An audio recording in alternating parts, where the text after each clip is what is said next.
Good morning students. आज के इस वीडियो लेक्चर में क्लास 7th का गणित की पुस्तक में हम लोग रेखीय समीकरण पाठ से संबंधित टॉपिक्स को कवर करेंगे। इससे पहले आप लोगों को स्टैटिस्टिक्स यानी सांख्यिकी का एक चैप्टर पढ़ाया गया था, उसको वीडियो लेक्चर दिया गया था, उसको आपने किया था, अच्छा रिस्पॉन्स दिया था। अब इस चैप्टर को भी ध्यान से समझिए, वीडियो लेक्चर को एक बार, दो बार, तीन बार अच्छी तरह से देखिए, नोट्स बनाइए और उसके बाद इससे रिलेटेड एक्सरसाइज आप सॉल्व करेंगे। और जहाँ प्रॉब्लम होगी हमारे व्हाट्सएप ग्रुप नंबर पे आप इसको पूछ सकते हैं। और चैनल को अगर आपने सब्सक्राइब नहीं किया है तो सब्सक्राइब कर लेंगे, जिससे कि वीडियो लेक्चर आपको मिलता रहे। आइए स्टार्ट करते हैं। हमारा हेडिंग है रेखीय समीकरण। यहाँ पर देखिए आया है शब्द रेखीय। रेखीय का शाब्दिक अर्थ होता है सीधा या रेखा से संबंधित है, और समीकरण मतलब होता है बराबर, एक जैसा। इससे पहले की क्लास 6 में आपने बीजीय व्यंजक के बारे में पढ़ा था। बीजीय व्यंजक क्या होते हैं, बीजीय व्यंजकों को जोड़ा कैसे जाता है, घटाया कैसे जाता है, गुणा कैसे किया जाता है, भाग कैसे किया जाता है, ये आपने पढ़ा था। और बीजीय व्यंजक में बीजीय अंक क्या होते हैं और चर राशि क्या होती है, अचर राशि क्या होती है, इसे भी आपने पढ़ा है। अब मैं पूरी उम्मीद रखता हूँ कि आपको मालूम है। अब हम बढ़ेंगे रेखीय समीकरण में। तो रेखीय समीकरण किस रूप का है, इसको हमको देखना है। हाँ, आपको जो है अगर से कोई बीजीय व्यंजक इस तरह इस रूप का है, ax plus b, ax plus b रूप का एक कोई बीजीय व्यंजक है, और यहाँ पर a और b ये दोनों हमारी a और b क्या है, चर राशि।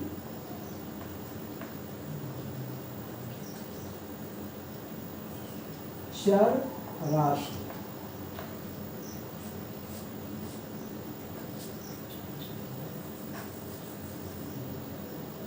चर राशि और x जो हमारा है ये अचर। ये a और b हमारी बल्कि अचर राशि है, अचर राशि, और x क्या है, चर राशि।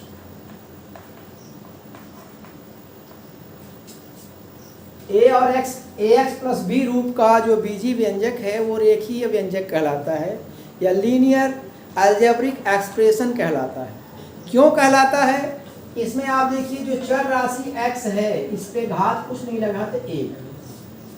तो ऐसे सभी अलजेब्रिक एक्सप्रेशन, ऐसे सभी बीजीय व्यंजक जिसमें चर राशि का महत्तम घात 1 हो, ऐसे बीजीय व्यंजक को, ऐसे अलजेब्रिक एक्सप्रेशन को हम लोग जो है क्या कहेंगे, रेखीय व्यंजक कहेंगे, लीनियर अलजेब्रिक एक्सप्रेशन कहेंगे।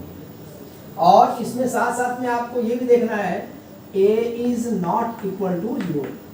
अगर ax प्लस b है तो इसमें a का मान शून्य नहीं होना चाहिए, क्योंकि अगर a का मान शून्य होगा तो शून्य का x में गुणा करेंगे तो पूरा शून्य हो जाएगा, फिर ये हमारा रेखीय बीजीय समीकरण नहीं बनेगा। तो ax प्लस b हमारा एक ऐसा बीजीय व्यंजक है उसमें a 0 के बराबर नहीं है। उसी तरह से अगर हम दूसरा लिए cx प्लस d, ये भी हमारा रेखीय व्यंजक है, इसमें भी c is not equal to 0, यानी c का मान शून्य नहीं है।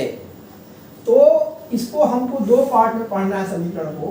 पहला तो हमें ये पढ़ना है कि ax प्लस b बराबर cx प्लस b, पहला इसके बारे में पढ़ना है समीकरण को। और दूसरा हमको पढ़ना है ax प्लस b बटे में cx plus b is equal to k। ये दो रूप के रेखीय बीजीय समीकरण को हमको पढ़ना है। पहला हमारा क्या रूप होगा, ax प्लस b बराबर cx प्लस d, और ये इस रूप में a और c is not equal to 0, जहां पर a और c का मान शून्य नहीं हो। ये शर्त होना चाहिए कि अगर से ये बीजीय समीकरण तभी होगा जब a और c का मान 0 न हो। और दूसरा हमारा ये है ax plus b upon cx plus d equal to k। इसमें वही है कि a और c का मान शून्य नहीं होना चाहिए। इस तरह के दो हमको बीजीय समीकरणों को हल करना यहाँ पर सीखना है। प्यारे बच्चों, आपको मैं बता दूं समीकरण कोई भी हो, चाहे पहले रूप का हो चाहे दूसरे रूप का हो, 4 नियमों पर आधारित होता है। 4 नियमों में से ही किसी एक नियम का या एक से अधिक नियम का प्रयोग करके हम दिए हुए रेखीय समीकरण को हल करते हैं। वो नियम क्या क्या है ध्यान से समझिएगा। और 4 नियम कौन कौन से? नियम नंबर 1, 2, 3 और 4, इसको ध्यान से समझिएगा। पहला नियम क्या है, इसको ध्यान समझिए। अगर आपको कोई रेखीय समीकरण दिया हुआ है, उसे हल करना है, सबसे पहला नियम आप याद रखिए, किसी भी रेखीय समीकरण का 2 पक्ष होता है, एक बायां पक्ष, दूसरा दायां पक्ष। बायां पक्ष किसे कहते हैं? जो बराबर का निशान है उसके बाईं तरफ का जितना भी व्यंजक है उसे बायां पक्ष कहते हैं। और समीकरण में जो बराबर चिन्ह के दाहिनी ओर जितना है पोर्शन व्यंजक है उसे हम दायां पक्ष कहते हैं। तो यहाँ पर पहला नियम ये है कि यदि किसी रेखीय समीकरण के बाएं और दाएं दोनों पक्ष में एक ही निश्चित संख्या जोड़ दिया जाए, समीकरण के मान में कोई अंतर नहीं आता है। ये पहला नियम है, याद रखिए। दूसरा नियम क्या कहता है? यदि किसी रेखीय समीकरण के बाएं और दाहिने पक्ष में दोनों ओर से एक निश्चित संख्या घटा दिया जाए तो इस रेखीय समीकरण के मान में कोई अंतर नहीं आता है। ये दूसरा नियम। तीसरा नियम क्या कहता है? यदि किसी दिए हुए रेखीय समीकरण के बाएं और दाहिने पक्ष दोनों तरफ एक निश्चित संख्या से गुणा कर दिया जाए, एक ही निश्चित संख्या से गुणा कर दिया जाए, तो उस रेखीय समीकरण के मान में कोई अंतर नहीं आता है। और चौथा जो लास्ट नियम ये है, यदि किसी दिए हुए रेखीय समीकरण के बाएं और दाएं दोनों पक्षों में किसी एक ही निश्चित संख्या से भाग कर दिया जाए तो उस रेखीय समीकरण के मान में कोई अंतर नहीं आता है। इन्हीं 4 नियमों में से ही किसी एक या एक से अधिक नियम का प्रयोग करके हम अपने रेखीय समीकरण का हल करेंगे। अब मैं आपको इसमें कुछ एग्जाम्पल्स दे रहा हूँ, ध्यान से देखिएगा और समझिएगा।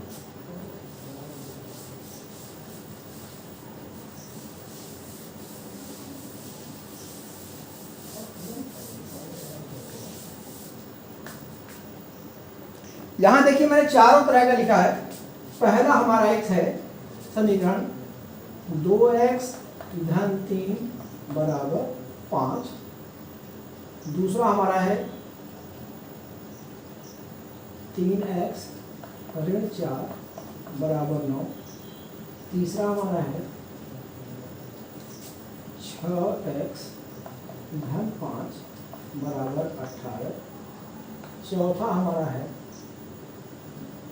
3x बटे में 4 बराबर 24।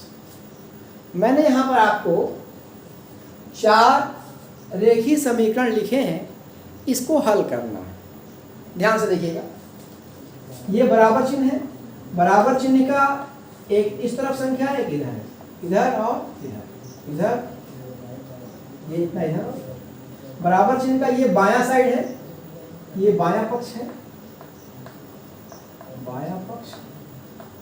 और बराबर साइड इधर ये क्या है? दायां पक्ष। ये पूरा बायां पक्ष।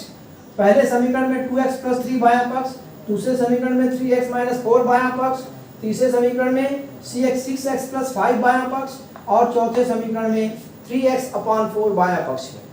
और इस तरफ हम देखेंगे, पहले समीकरण में दायां पक्ष 5, दूसरे में 9, तीसरे में 18 और चौथे में दायां पक्ष 24 है। इन समीकरणों को हमको हल करना है। अब देखिए हम पहला लेते हैं, पहला हमको हल करना है। तो हमने यहाँ पर लिखा 2x धन 3 बराबर 5। समीकरण को हल करते समय पहले जो चर राशि है इसको टच नहीं किया जाता है, ध्यान रखिएगा। पहले इसके साथ जो संख्या है उसको खत्म किया जाता है। आप ध्यान से देखिए, इस बाएं पक्ष में 2x को छोड़कर बचा हुआ पोर्शन कितना? धन 3। कितना लिखा हुआ? धन 3। अगर धन 3 में हम ऋण 3 जोड़ दें, यानी 3 रुपया दे के हम 3 रुपया फिर ले लें, क्या बचेगा? 0। अगर किसी को हमने 3 रुपया दिया तो धन 3 हुआ, और फिर उससे 3 रुपया ले लिया, ऋण 3 हुआ, तो देना और फिर उतना ही ले लेना मिलके क्या हो गया? 0 हो गया। इस तरह से जो धन 3 है, इसमें अगर हम 3 घटा दें तो यहाँ पर क्या हो जाएगा? ये 3 खत्म हो जाएगा। तो आपको यही ध्यान देना है, यदि किसी बीजीय व्यंजक में जो x वाली जो चर राशि है उसके साथ कोई संख्या जुड़ रही है, तो जितनी संख्या जुड़ रही है उतना ही दोनों पक्षों में से घटा दिया जाएगा। तो हमने क्या किया?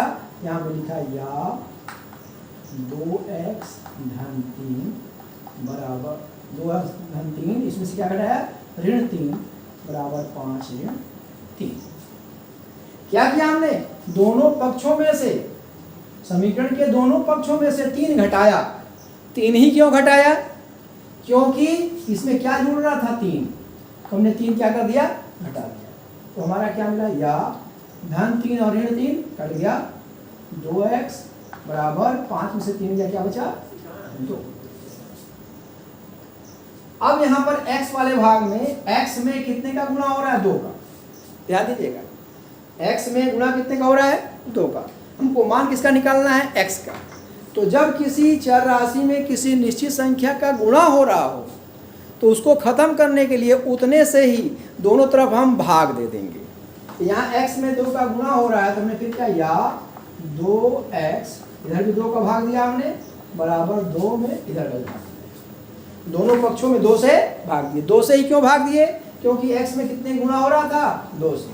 तो जब गुणा हो रहा है उतने से ही भाग देंगे, जब जुड़ रहा है उतना ही घटा देंगे, जब घट रहा है उतना ही जोड़ देंगे, जब भाग हो रहा है तो उतने से गुणा कर देंगे।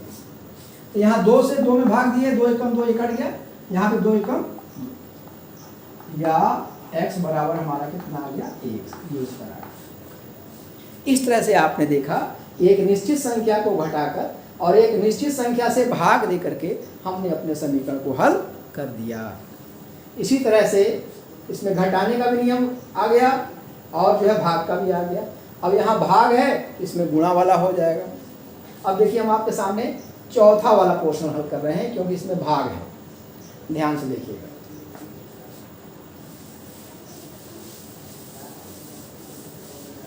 देखिए ध्यान से। सवाल नंबर 4 हम लिखेंगे। सवाल नंबर 4, 3x बटे में 4 बराबर 24 है।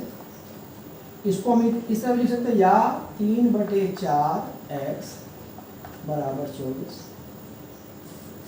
ठीक है। x में 3 बटे 4 का क्या हो रहा है? गुणा। चर राशि x में 3 बटे 4 का गुणा हो रहा है। अब x के साथ हमको इसको खत्म करना है, तो जितने का गुणा हो रहा है उतने से ही दोनों पक्षों में क्या कर देना पड़ेगा? भाग करना पड़ेगा। तो हमने लिखा या 3 बटे 4x भागे 3 बटे 4 बराबर 24 भागे 3 बटे 4। दोनों पक्षों हमने क्या कर दिया? 3 बटे 4 से भाग दे दिया। या 3 बटे 4x, अब भाग को हमने जब गुणा में चेंज किया, जब हम भाग को गुणा में चेंज करते हैं तो ये राशि ऊपर जाएगी, ये राशि नीचे आएगी। ये हो गया 4 बटे 3 बराबर 24 को 24 बटे 1 लिख देंगे। 24 बटे 1 भाग को हमने किया गुणे में, ये भी हो गया 4 बटे 3। इस 3 से 1 हमने भाग दे दिया, कट गया। 4 से ये 4 कट गया। या x बराबर, यहाँ देखिए 3 एकम 3, 3 अठे 24 और 8 का 4 में गुणा किया गया, 8 चौके 32। इस तरह से हमारा हल आ गया x बराबर 32। इस तरह से आपने देखा कितने आसानी से हम जो है चर राशि x का मान आराम से निकाल ले रहे हैं। बस 4 नियम का आपको ध्यान देना है: जोड़ का, घटाव का, गुणा का और भाग का। अगर एक निश्चित संख्या जुड़ रही है तो उतनी ही निश्चित संख्या दोनों तरफ से घटा देंगे। अगर एक निश्चित संख्या घट रही है तो उतनी ही एक निश्चित संख्या दोनों तरफ जोड़ देंगे। अगर एक निश्चित संख्या का गुणा हो रहा है तो उतनी एक निश्चित संख्या दोनों तरफ भाग कर देंगे।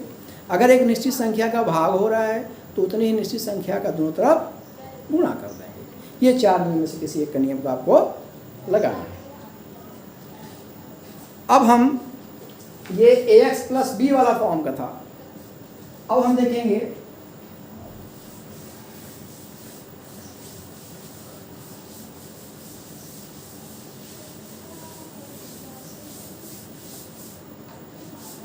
आगे बढ़ेंगे। आपकी बुक पे अब हम आते हैं। देखिए उदाहरण हम लेते हैं।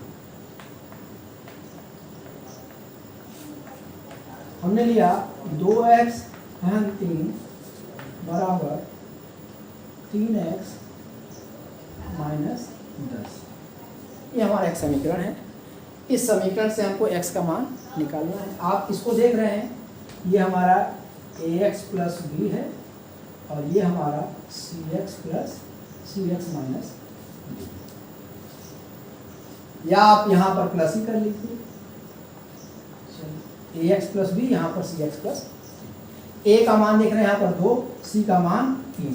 पहले मैंने बताया था कि अगर ax प्लस b बराबर cx प्लस d के अगर फॉर्म का है तो a और c का मान शून्य नहीं होना चाहिए।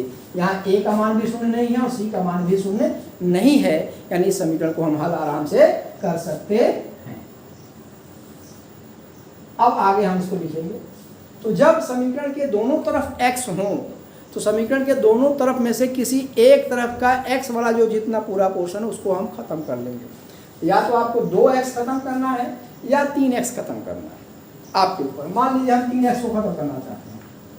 यहाँ पर धन का क्या है 3x, तो धन के 3x में ऋण का 3x अगर हम कर देंगे तो धन 3x ऋण 3x आपस में क्या हो जाएंगे, खत्म हो जाएंगे। तो हमने क्या लिखा, या 2x धन 3 ऋण का 3x बराबर 3x ऋण का 3x धन का 10, या धन के 2 में से ऋण के 3 को घटाएंगे, यानी ये हुआ 2 ऋण 3x धन 3, धन 3x में से 3x कट गया बराबर आया 10। या धन का 2 ऋण का 3, बड़ी संख्या ऋण का है तो 3 पहले बड़ी में से छोटी घटाएंगे, 3 में से 2 गया 1, चिन्ह बड़े का लगाएंगे, ऋण का x धन 3 बराबर 10। अब हम देखें ऋण के x में से क्या 3 क्या हो रहा है, जुड़ रहा है, तो हम दोनों तरफ से 3 घटा, या ऋण का x धन 3 ऋण का 3 बराबर 10 ऋण 3, दोनों तरफ से 3 घटाया गया, ये कटा, या ऋण का x बराबर 10 में से 3 गया 7। अब यहाँ ऋण का है, इसको ऋण का 1 गुणे x बराबर 7, या ऋण 1 गुणे x बटे में ऋण 1 बराबर 7 बटे में ऋण 1।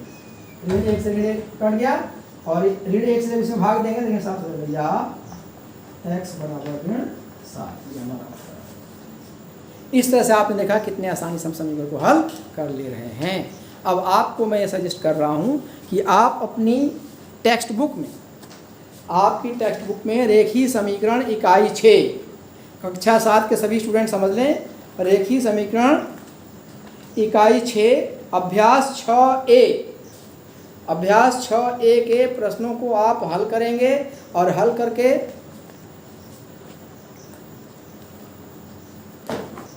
अभ्यास 6A, अभ्यास 6A के जितने सवाल हैं आप उसको हल करेंगे, हल करके व्हाट्सएप ग्रुप में मेरे भेजेंगे। जो क्वेश्चन नहीं आएगा उसे आपको समझाया जाएगा।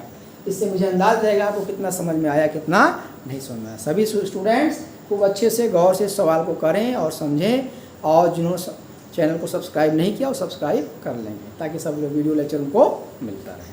आज के लिए बस इतना ही।